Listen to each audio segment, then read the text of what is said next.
Até todo mundo voltar aí e o Kine entrar de volta, eu tô aqui de novo, ó.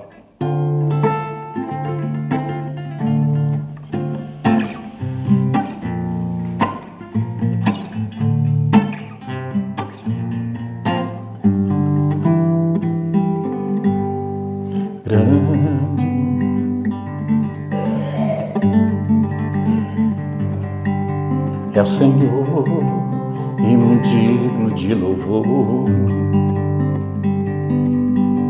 na cidade de nosso Deus, seu santo monte. A alegria de toda a terra.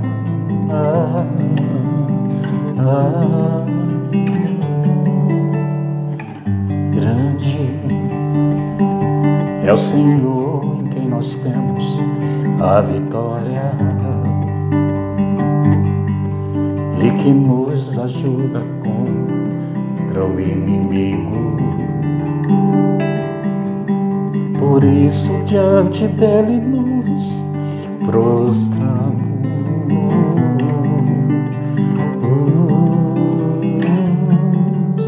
Queremos o teu nome engrandecer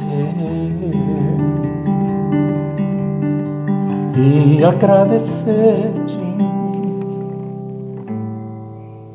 Deixa eu chamar o Kiner de novo.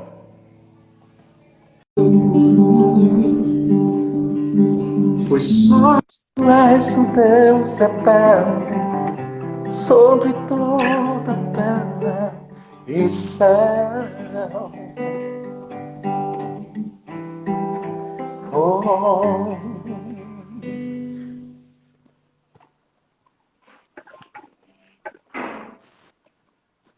Tá com violão aí, Kine?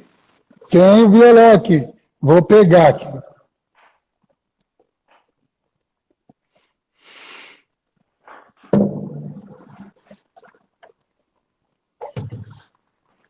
Aleluia. Canta uma canção aí. Todo mundo conhece. Ixi, que todo mundo conhece. Não, Tem gente nova aí, né? Tem gente nova, mas o pessoal aqui da nossa igreja gosta das canções assim, médias nossa, né? Do tempo de Ademar, do tempo médio, vai. Ó, gente, é muito interessante, enquanto o Kiner está se ajeitando, esses dias, um mês atrás mais ou menos, eu vi um pôster do Kiner no Facebook, onde ele foi desafiado a falar sobre músicas e músicos, né? E aquilo me chamou muito a atenção, que depois que eu li o pôster, eu descobri que eu sou contemporâneo do Kiner. E daí a nossa fase na canção, por exemplo, na música gospel, o Kiner é mais novo que eu acho. Mas assim, em termos da questão de canções, na música gospel, por exemplo, nós somos do tempo nós vamos de Luiz de Carvalho até os tempos de hoje, né? O worship de hoje. E é interessante que nós temos essa capacidade de nos adaptar e gostar de todos esses períodos de canções, né? De músicas e canções. É muito legal. Se você fala de Luiz de Carvalho, bem, tem até o Kiner tem um desses tempos aí que o Kiner imitava cantando, né? Eu também cantava um pouquinho de Luiz de Carvalho e imitava um pouquinho a voz dele. E hoje a gente canta Fernandinho, a gente canta tantas outras coisas legais. Canta aí uma canção, hein, Kiner? Eu vou tentar.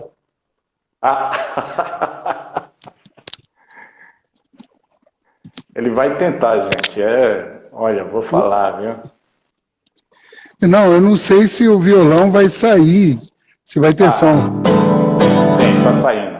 Tá saindo Tem até som? bem alto. Tá saindo até bem alto. Ai, que legal. Elas estão falando aqui para você cantar Nós Te Louvamos. De novo? Elas não gostaram da minha voz. Acho que na sua vai ficar melhor.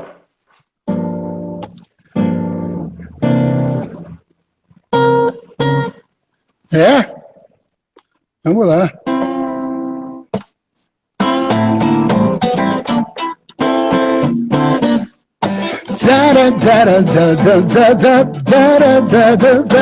Hey!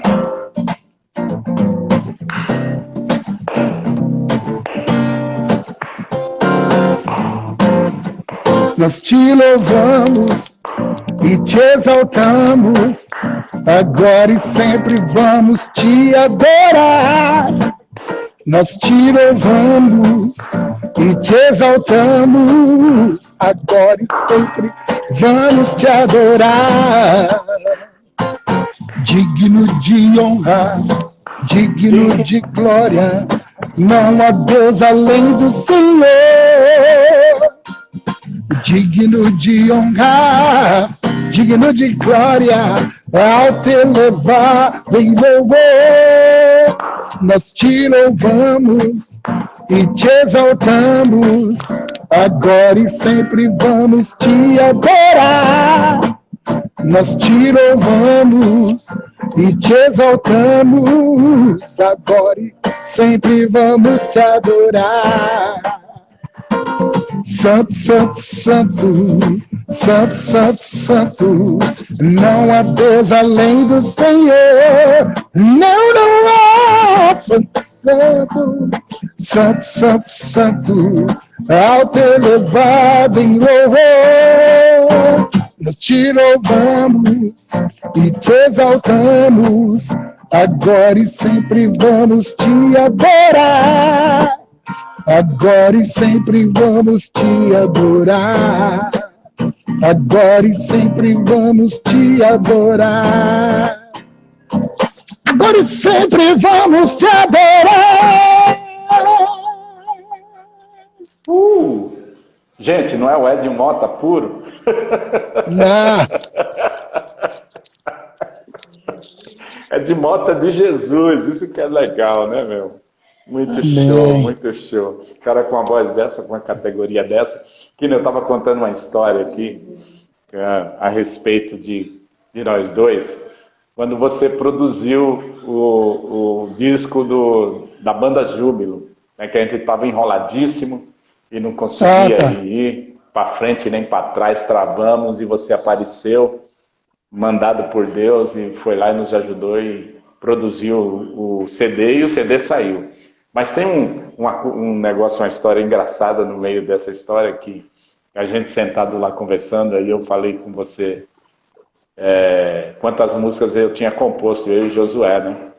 Eu falei que eu tinha composto 100 a 150 músicas, mais ou menos. E aí eu perguntei, e você, Kiner? Aí você falou assim para mim, rapaz, eu tô até constrangido em te falar. Aí eu falei, poxa, não, Kiner, pode falar. Tipo assim, se for menos que essa, não tem problema não. Aí eu imaginei, ele deve ter composto as 50, as 70 músicas. Aí você falou assim pra mim, cara, eu compus 1000 músicas. Ficou aí quietinho. Mas é uma história engraçada, né? Pra gente descontrair um pouco aí. Mas muito bom. Eu lembro que depois você saiu aí da Nova de Paz, né? Deus te levou para uns novos caminhos, né? E eu queria que você falasse um pouco desses novos caminhos que você foi, de igreja, né? Igrejas que você foi, lá onde você foi instituído como pastor, e os lugares que você passou. Eu sei que você cantou até com Ronquinoli, né? Puxa! E eu falo, além do Ed Mota brasileiro, você é o Ronquinoli brasileiro. Eu falo aqui com o meu pessoal. E aí eu queria que você contasse essa outra trajetória sua, onde você cantou em várias bandas e com pessoas aí do nosso mundo gospel aí, muito, muito forte. E se eu falar para você que a igreja de Parque São Rafael também é responsável por isso. Amém. Glória a Deus. Amém. Eu vou te explicar. Eu disse que tem três coisas que Deus me abençoou através dessa igreja. A primeira foi aprender a ser crente fora das quatro paredes. Né? Quando nós, como banda, estávamos tocando nos cultos, 1, 2 canções, era uma coisa. Mas quando a gente saía lá com o Ney Francolino e saía com o Edísio para fazer aquele domingo à tarde, todo mundo tinha almoçado, estava descansando, ia ter culto à noite, e a gente não tinha descanso. A gente chegava 8h30, 9 horas, tinha escola dominical, depois da escola dominical tinha ensaio da banda, depois às 2 horas a gente tinha que estar lá no Vera Cruz, e depois voltar, porque 4, 5 horas tinha união de treinamento, Unijove e culto. Né? E culto. E depois de um tempo que a gente trabalhou ali, no parque,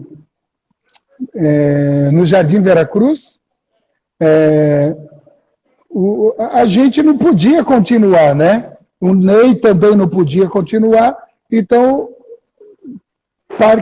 Parque São Rafael deu seguimento e a igreja finalmente aconteceu. Mas dentro da igreja do Parque São Rafael, eu tinha um amigo, irmão de um outro amigo. O Edson Carvalho era da minha igreja e o Gilberto Carvalho era do Parque São Rafael, né? Gilberto, que depois foi ser missionário. Exatamente. Em tantos outros lugares. Isso sem... Exatamente. Isso sem falar que quando vocês me convidaram uma vez, eu acho que na verdade foi o Dimas e o Ailton do Parque São Rafael convidaram a gente para a gente fazer o evangelismo lá em cima do caminhão, numa praça lá. Ainda tem isso de evangelismo, né? A gente foi fazer evangelismo. Nesse evangelismo eu coloquei minha cabeça dentro de um Fusca amarelo, mais amassado do que não sei o quê, parecia um maracujá, né? E eu ofereci o LP para a menina. A menina que estava dirigindo o Fusca era a Andréia. Mudou mesmo a sua história. 3 anos depois, eu casei com ela. Né? E outra coisa interessante, em 97, eu estava querendo ter uma experiência missionária, já estava casado há 4 anos. E aí eu soube que Parque São Rafael tinha ido com um ônibus lá para Assunção, na base da Missão Horizontes. Então eu fui, eu não sei se eu conversei, eu acho que já era o pastor...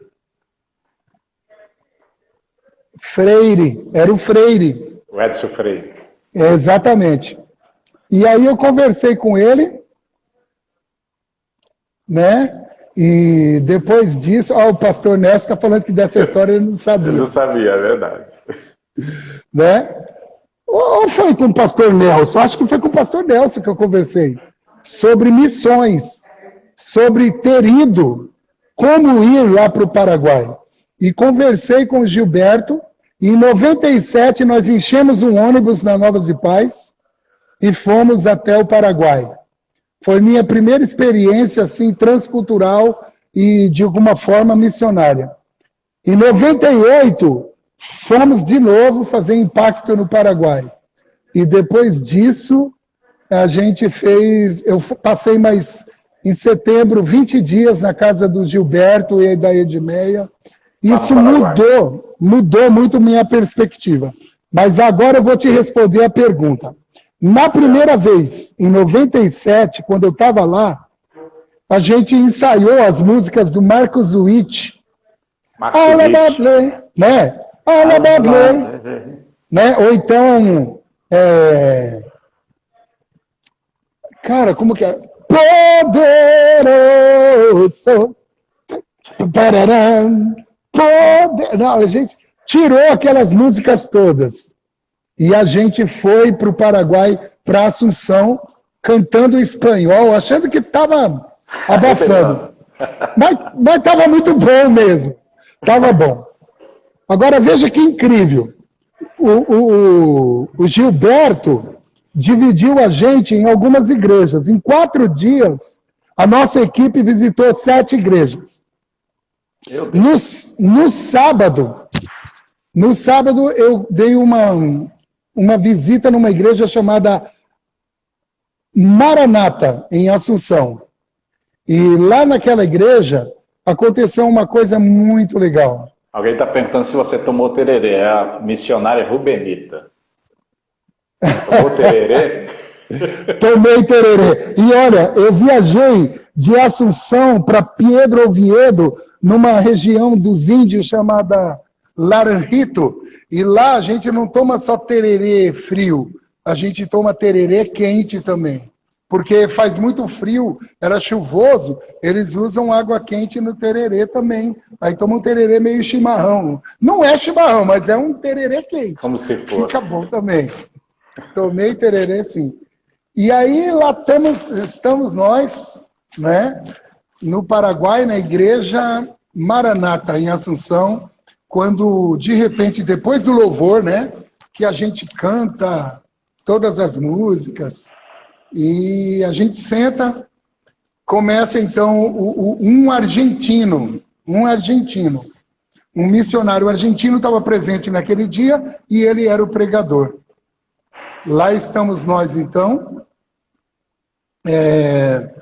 Eu já estava sentado no banco, e ele começa, eu estou aqui pensando, não sei, irmão grandão.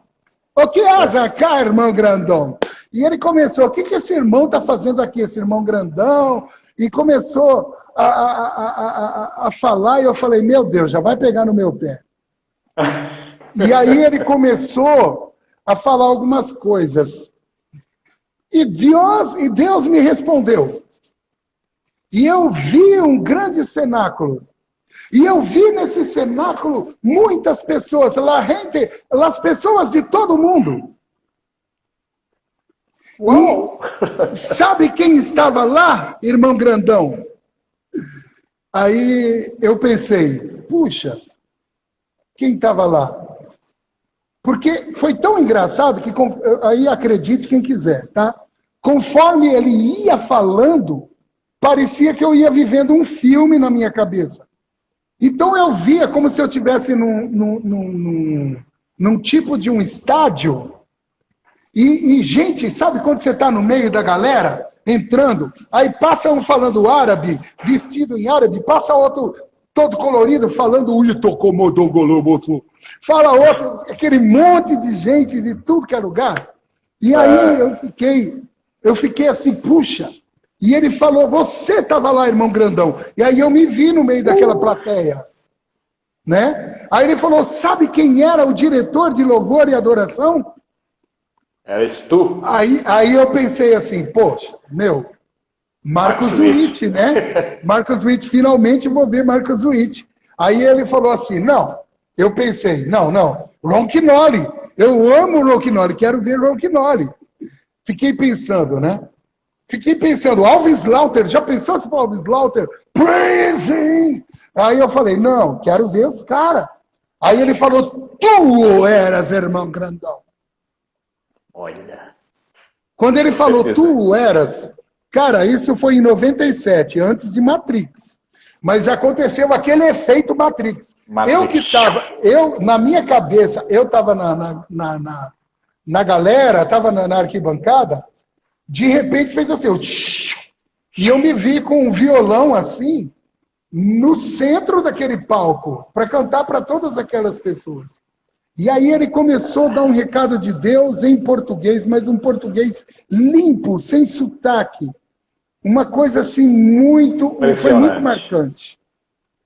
Aconteceu 2 coisas. Primeiro, Deus me visitou com uma ideia de que aquilo era uma lembrança. Mas uma lembrança não que eu já vivi, uma lembrança do futuro. uma lembrança da eternidade, daquilo que eu ainda vou viver. E aí eu falei, Jesus, eu tenho um objetivo.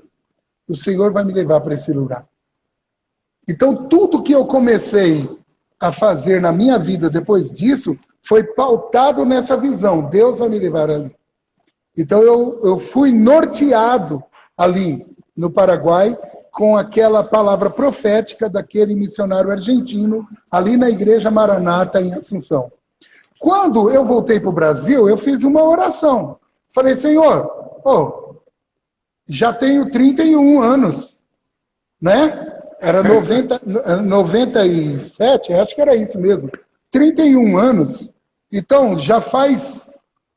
tipo assim, se eu tenho 30 anos, já faz 15 que eu fiz 15. E só falta 10 para fazer 40. Então, eu falei, alguma coisa tem que acontecer. Esse monte de música que eu tenho, esse monte de coisa que eu tenho, o que o Senhor vai fazer com tudo isso, Senhor? E aí... eu fiquei ali com aquela oração e aquela pergunta. No dia seguinte, chegou um amigo meu lá chamado Ailton Duarte. O Ailton Duarte era baterista da banda Reluz. E compositor, o líder da banda Reluz. Banda Reluz era uma das bandas de São Mateus ali. A gente poderia dizer, do Parque São Rafael tinha você, né?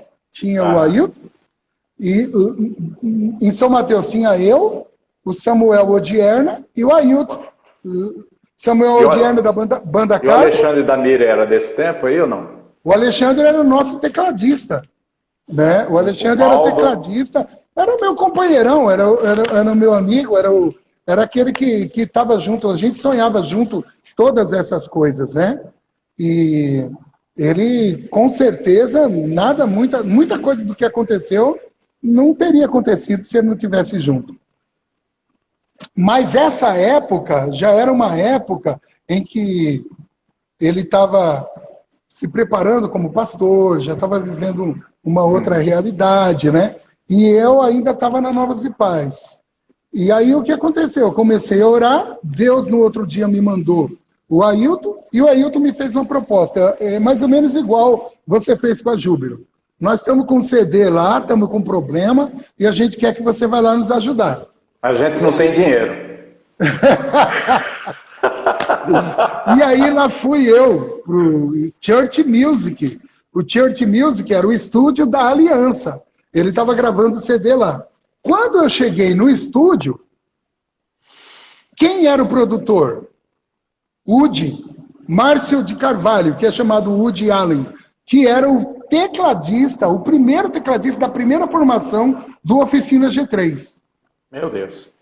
Quem estava no estúdio, olhando as coisas, era o Maurílio Santos, que era vocalista da Banda Rara. Um dos melhores,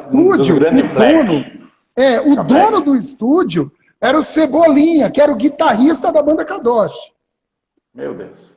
Eu fiquei olhando ali, eu que era um leitor assíduo de ficha técnica, né? Adorava a ficha técnica, eu lia tudinho, quem foi que fez, como fez, quando fez, para depois escutar o LP, né? Ou o CD, ou a fita cassete, etc. Bom, enfim, eu fui lá para ajudar o rapaz que tinha gravado e terminei sendo o vocalista da banda. Gravei e continuei, né, como vocalista da banda há algum tempo, até que eu conheci a Priscila Angel, porque no mesmo estúdio, por causa da banda Reluz, eu comecei a gravar os backs da Priscila Angel no CD dela, que era a Priscilinha do Kadosh, né? Depois gravei os backs do Gerson Isidoro, que era o primo do Silas Furtado do Kadosh, e gravei Comunhão e Adoração 2, né? Com Coral Gospel Church Music. Depois disso, gravei Comunhão e Adoração 3 e o DVD Comunhão e Adoração 4.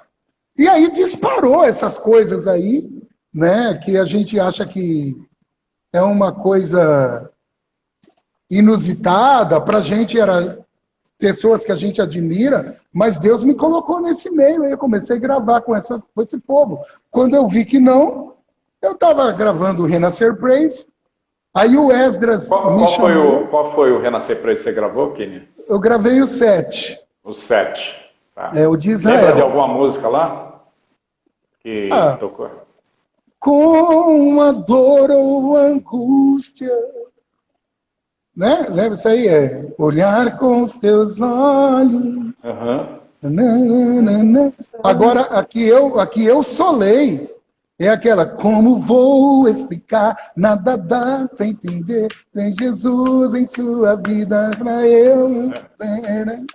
É o amor, é o amor, é o amor do meu Jesus. Seu amor. Aqui, essas coisas todas aí, acho que eu não lembro direito as músicas. Bom, enfim. Depois do Renascer Praise, teve uma passagem com o Ron Quinones. Porque o Esdras, ele era um daqueles que estavam articulando a banda, né, do Ron Quinones. O Esdras era o saxofonista do Renascer Praise. Exatamente. E aí ele me chamou para fazer, né? Acabou ficando o Robson Nascimento com a parte de voz, né? E eu ajudei um pouco com a parte de dicção do inglês, alguma coisa assim. Foi uma bênção, cara. E assim, o que eu achei mais legal é que o Dr. Ron Quinones, ele chegou, ele juntou todo mundo e ele ministrou na nossa vida.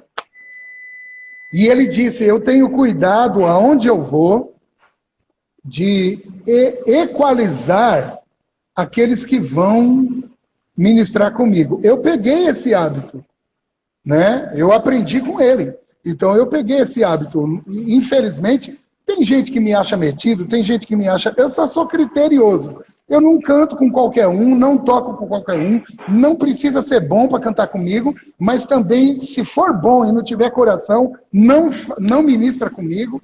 É mais ou menos isso.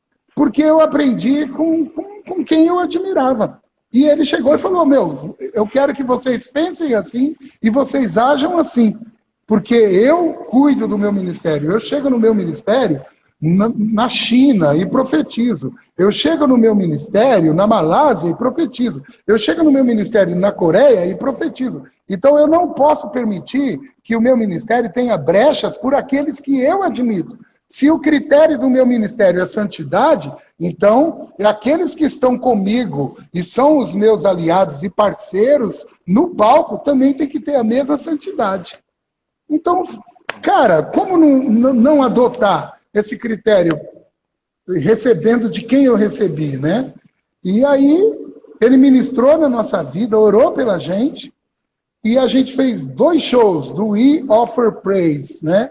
Que era o CD que ele estava lançando, era Assembleia Geral, Assembleia Anual das Igrejas Quadrangular. Eu não me recordo agora se era do Estado de São Paulo ou se era nacional, mas foi as Igrejas Quadrangular, a convenção das Igrejas Quadrangular que trouxeram ele, e a gente fez um show no AMB, e a gente fez outro show no Ginásio da Portuguesa, né?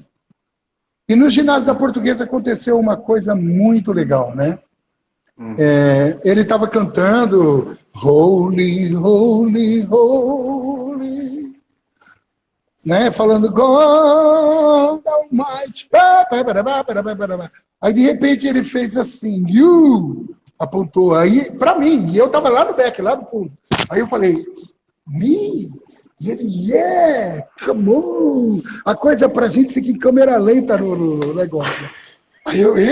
Aí eu fui passando por cima dos monitores de retorno, cheguei perto dele, aí ele me deu o microfone e ele falou assim, sing, canta, né? Eu assim, tipo, eu cantar aqui no microfone do Ron Quinones no meio do show, né? Eu fechei os olhos e mandei. Né, cantando em português. Foi uma bênção. E aí eu cantei o suficiente, virei para ele, fiz menção de entregar o microfone, aí ele falava, more, mais. Aí eu falei, aí eu arrebentei, não quis nem saber. Enquanto eu cantava, o Espírito falava no meu coração, sou eu que te exalto. Aleluias. Entende? Glória a Deus. Uma das coisas mais interessantes, depois eu acabei lendo no livro do Marcos Witt, o que fazemos com esses músicos. E aí tem uma hora que ele fala assim, Marcos Witt, eu já pulei, né? Pulou. Aí, depois disso, eu queria que você falasse um pouquinho sobre a influência desses homens na nossa vida ministerial de adoração. E depois, eu queria que você encerrasse trazendo uma palavra para os nossos dias. Nessa live tem muitos jovens nos vendo, tem muita gente de idade média e tem gente aqui também no nosso patamar de idade. Eu queria que você deixasse uma palavra, mas não deixe de dizer como é que você chegou a ser pastor e etc. Nós temos aqui ainda... Eu vou fazer um resumo. Minutos. Então, eu estava dizendo que Ron Quinones estava falando mais, que naquele momento o Espírito começou a falar comigo, tá vendo? Sou eu que te exalto. E aí hoje, lembrando disso, eu tenho na minha mente aquilo que eu li no livro, O que fazemos com esses músicos, do Marcos Witt. Tem uma hora que ele fala assim, olha, quem te promove é o Espírito Santo. O Espírito Santo, ele tem a agenda de todos os eventos que vão acontecer, ele tem o telefone de todos os promotores de evento, ele tem o telefone e ele tem o endereço, ele tem o contato das melhores revistas, das melhores TVs, dos melhores jornais, ele sabe entrar em contato com a mídia, ele sabe promover o seu músico. Isso está no livro do Marcos Witt, que fazemos com esses músicos. E naquele momento eu falei, caramba, mano, a gente fica sonhando tanto, querendo ser tanta coisa, quando a gente só precisa fluir. O Espírito Santo faz o que quer, quando quer, como quem quer. A palavra fala, Paulo já falou isso lá, né, em 1 Coríntios 14, que é o Espírito Santo que usa cada um como quer. E eu acho que isso é importante, porque às vezes nós fazemos planos, mas a palavra fala que o coração do homem pode fazer planos, mas a resposta certa vem da boca do Senhor, né? Da boca do Senhor. E aí eu gosto, né? Eu falo esse versículo, eu lembro de Sérgio Pimenta. Sérgio Pimenta é uma das nossas referências musicais. Eu gosto desses três jurássicos, assim, que eu chamo de jurássicos, né? Eu acho que um músico brasileiro nunca vai ser completo se ele não conhecer Sérgio Pimenta, Janires e Jairinho. Esses três, né? Jairo Trenche, Janires, né? E Sérgio Pimenta. E eu acho que dos compositores vivos, né? Paulo César da Silva, que perdeu recentemente a Nilma, né? Que é a esposa dele. Situações nessa vida me exatamente, né? Mas ele era companheiro do Jairinho e do Oscar Valdez e Dick Torrance no Grupo Elo. No Grupo né? Elo. Grupo Elo. O que a Celeide está falando aí? Ela está falando alguma coisa, me chamou a atenção aqui em alguma coisa, mas não... Eu estou com o foninho de ouvido, ela pensa que eu estou ouvindo. Lúcia de Nivaldo vivia pedindo para ele cantar essa canção. Música. Situações nessa vida me fazem... Essa música é muito boa, né? Um beijão, Celeide. Então, e aí o que aconteceu? Eu comecei a perceber que Deus, ele tem condições de nos elevar quando ele quiser. A gente só precisa fluir, né? E aí eu me aquietei. Eu voltei dessa coisa de palco, eu voltei um pouco para altar. Né? Eu estava indo na direção dos palcos e das pagas, dos cachês, dos trabalhos profissionais, e eu percebi que muita gente perdeu o fio da meada nesse caminho. Né? entendi. E aí eu falei, eu não quero abrir mão da minha família, não quero abrir mão da minha santidade, eu estou satisfeito com o evangelho que Deus tem me ensinado ao longo do caminho. E aí eu comecei, ao invés de ir gravar backing vocal profissionalmente, eu comecei a dar aula de canto. Ao invés de fazer shows profissionalmente ao vivo, eu comecei a preparar a equipe de louvor.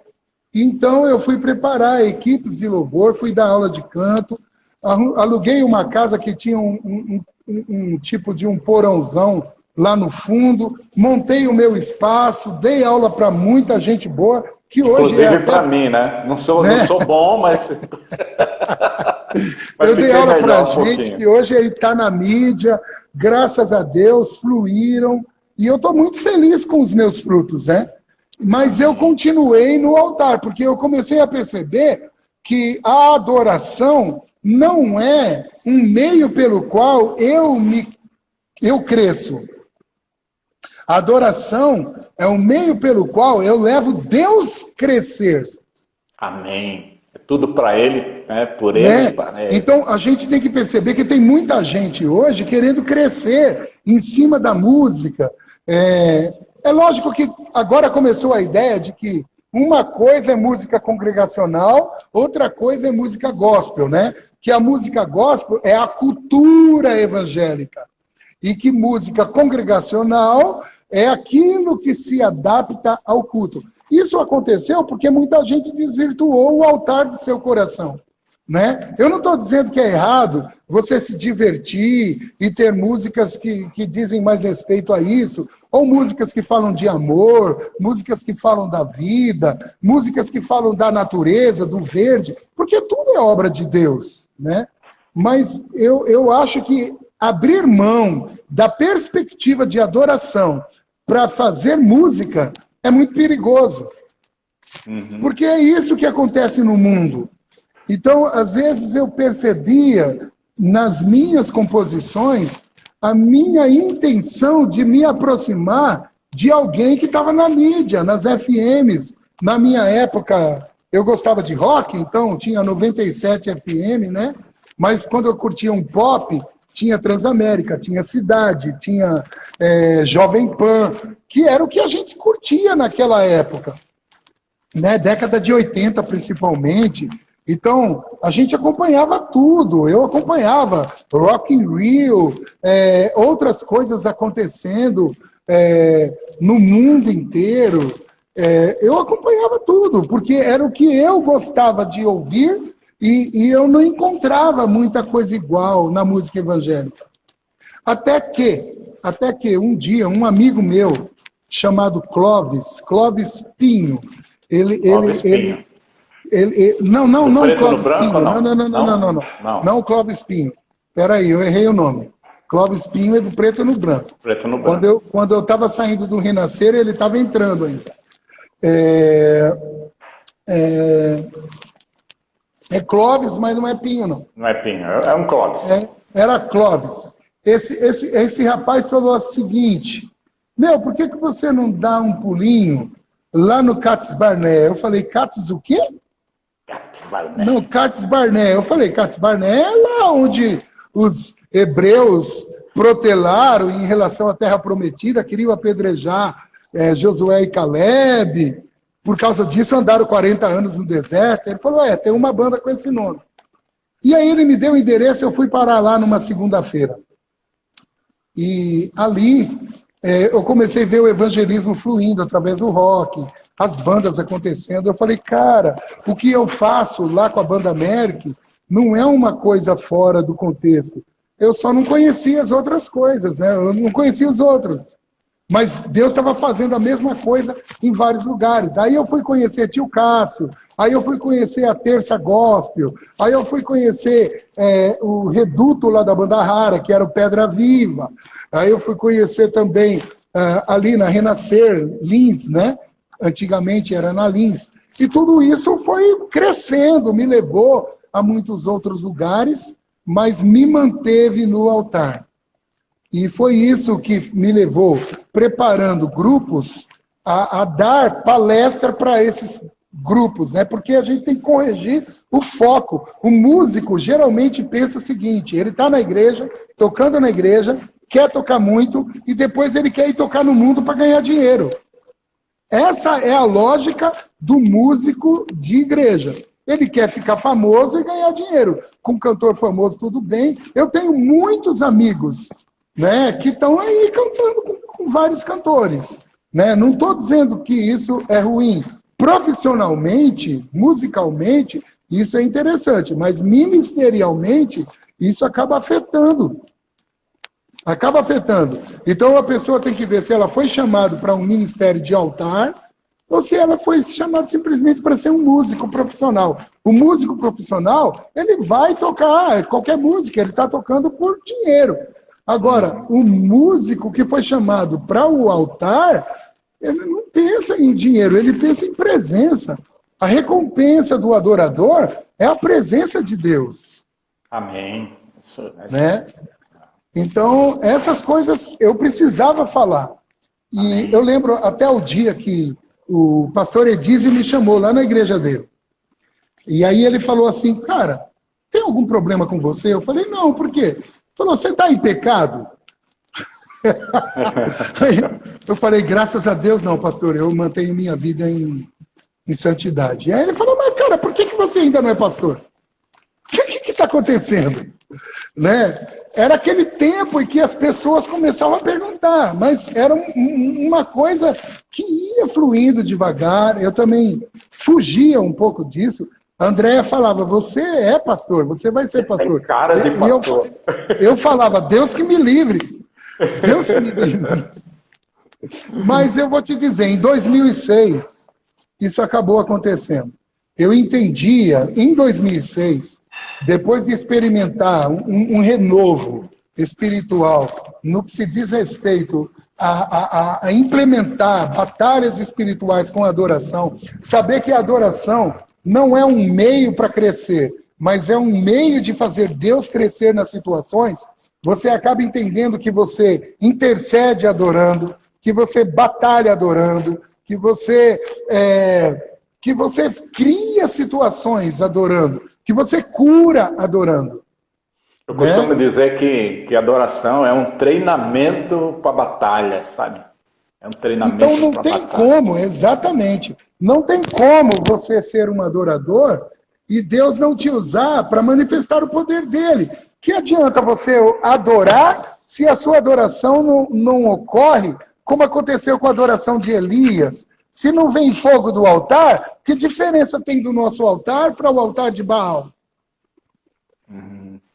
Entendeu? Se no nosso altar tem uma distinção, então tem que haver uma resposta.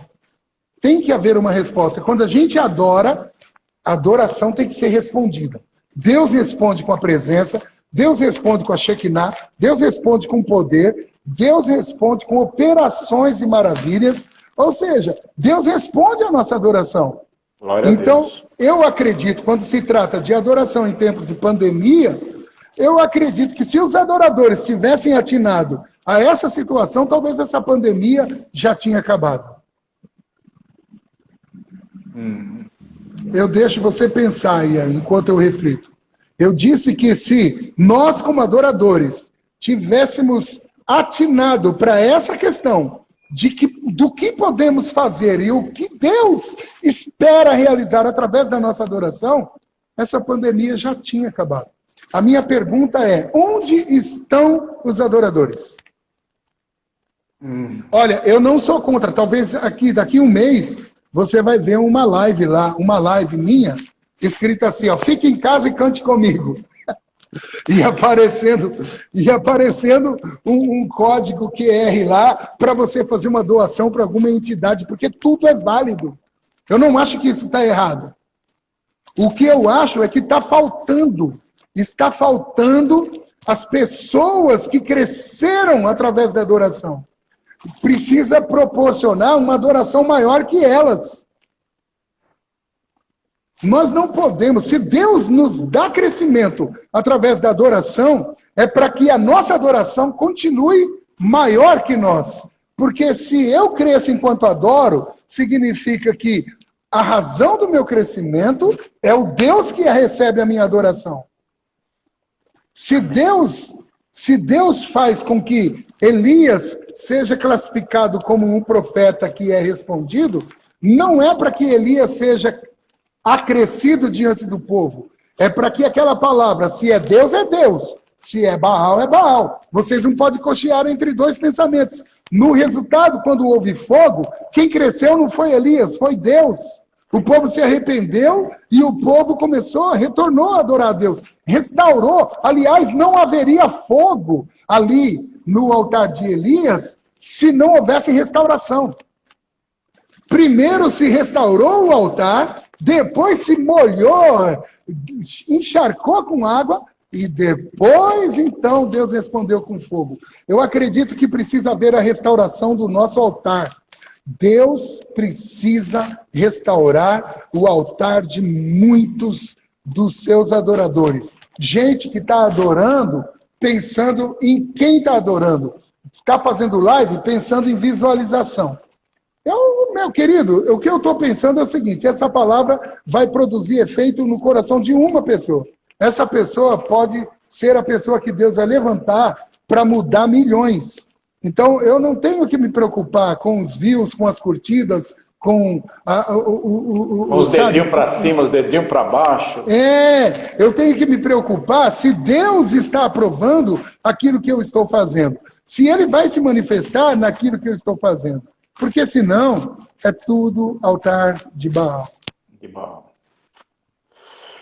Cara, que palavra você está dando aí. Eu comecei a live falando um pouco a respeito disso. Eu tenho medo que o povo, que nós, os crentes, que Deus mandou para casa, se acostume à pandemia, se acomode, se adapte e continue sendo do mesmo jeito. Não mude Tem muita nada. gente que já se adaptou a isso, viu? Muita gente já se adaptou. E Deus, do meu ponto de vista, está nesse tempo buscando as pessoas verdadeiras, as pessoas... não só que é aquilo que você falou, que a adoração provoque alguma coisa no coração daqueles que estão lá do outro lado ouvindo. Promova a glória, promova o fogo, promova a presença, promova uma transformação. E é isso. Eu tenho um testemunho para te dar sobre adoração. Amém. A minha lógica mudou um dia que eu estava dando uma aula de ministração para um grupo.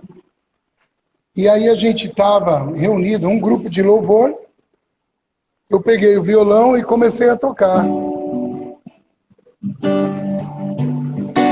Eu comecei a tocar uma música do Chris Battiston. Chris Battiston é daquele ministério Filhos do Homem. Tá. E a música desse ministério é essa.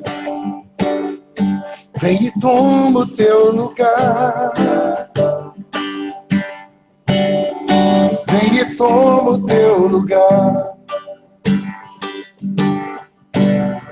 Vem e toma o teu lugar. Toma o teu lugar. Vem e toma o teu lugar. Vem e toma o teu lugar. Vem e toma o teu lugar. Toma o teu lugar.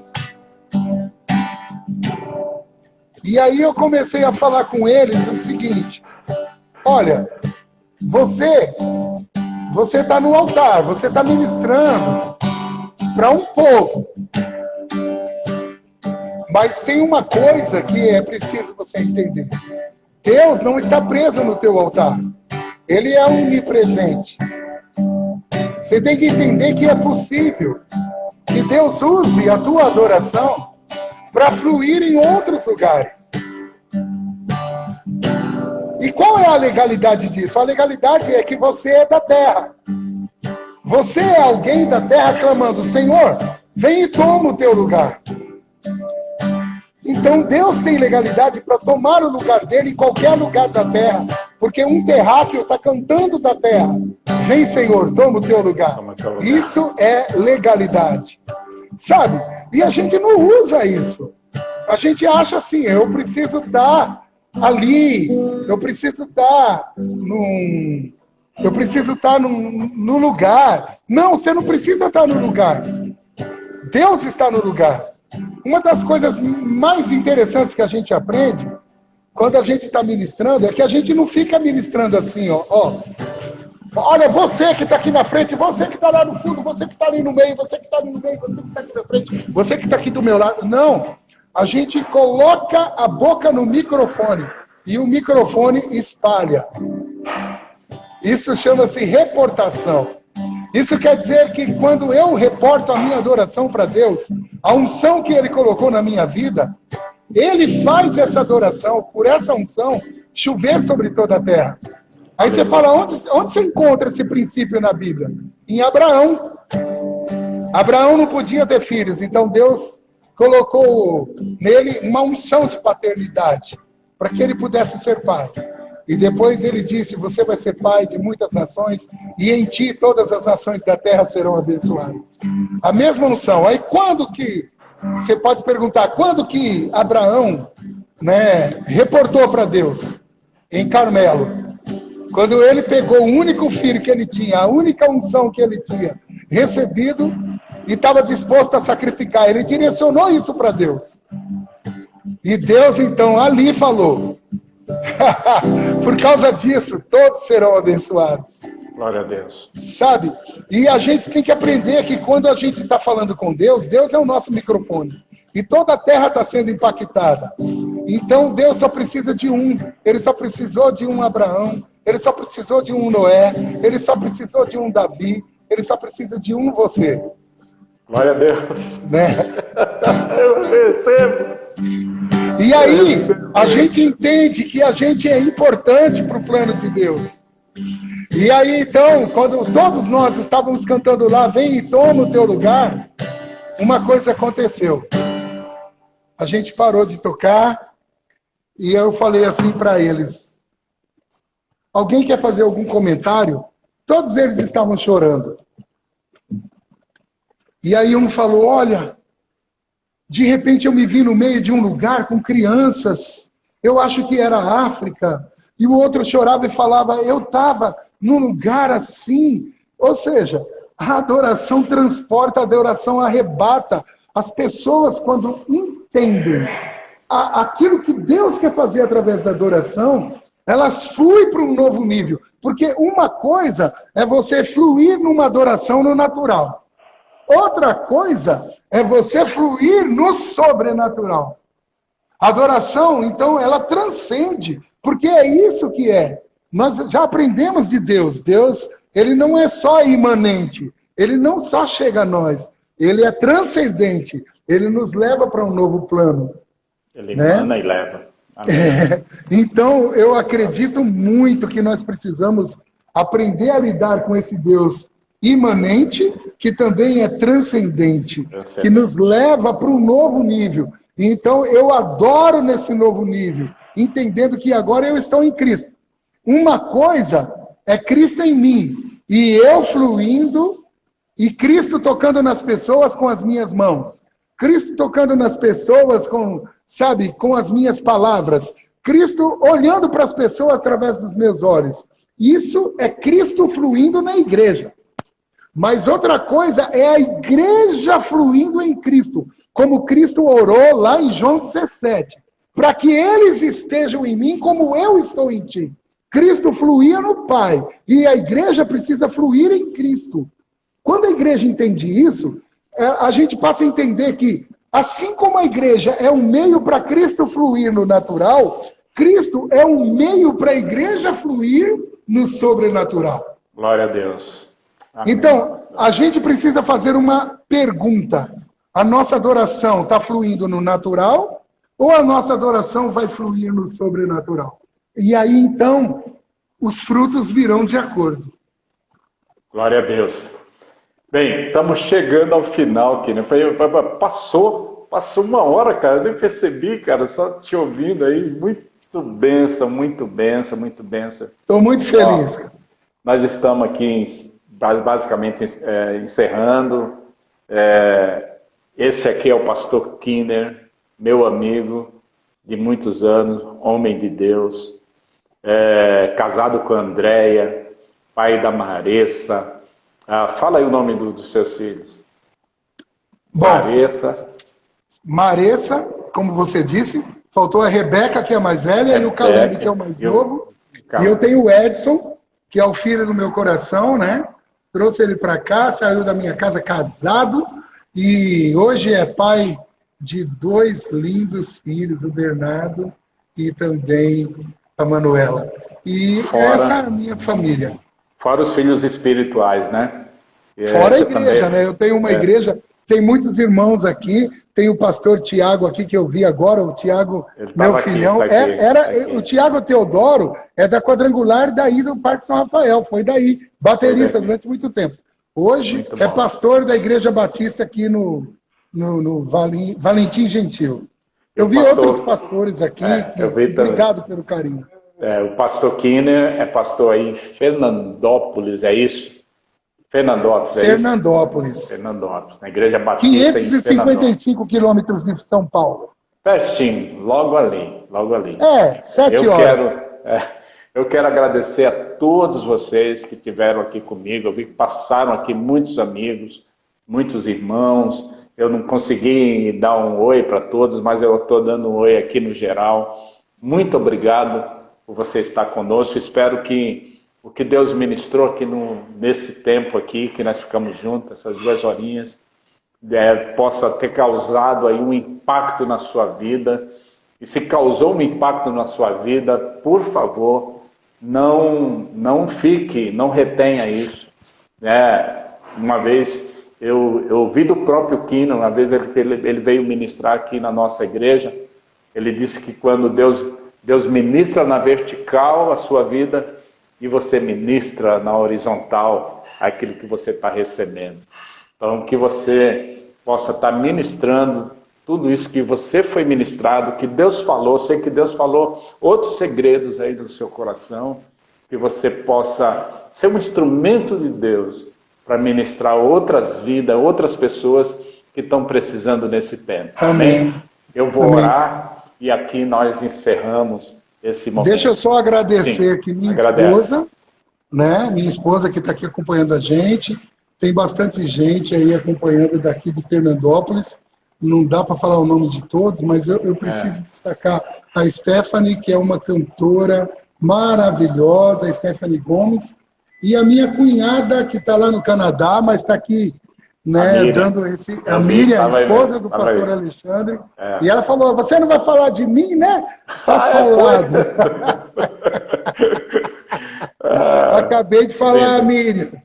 Oh, meu Deus. Eu tenho pessoas aqui também fantásticas, está aqui comigo, o pastor Nelson está participando, os outros pastores da igreja também. Um abraço, pastor Nelson.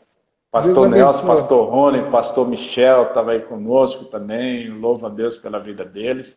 Estava aí alguns do ministério, né, de louvor da nossa igreja. Tem aí a mais novinha aí, que é a Beatriz, que é minha netinha, e que Deus tem usado aí na igreja para ministrar a vida das pessoas com a sua voz. Aleluia. Eu tenho só mais 20 segundos e vou estar... Quer encerrar, pastor? Orando? Amém. Posso orar. Amém. Pai, eu te agradeço por cada um desses que estão aqui na live e por aqueles que ainda poderão ver posteriormente. Que o Senhor os levante, que o Senhor, em cada adorador,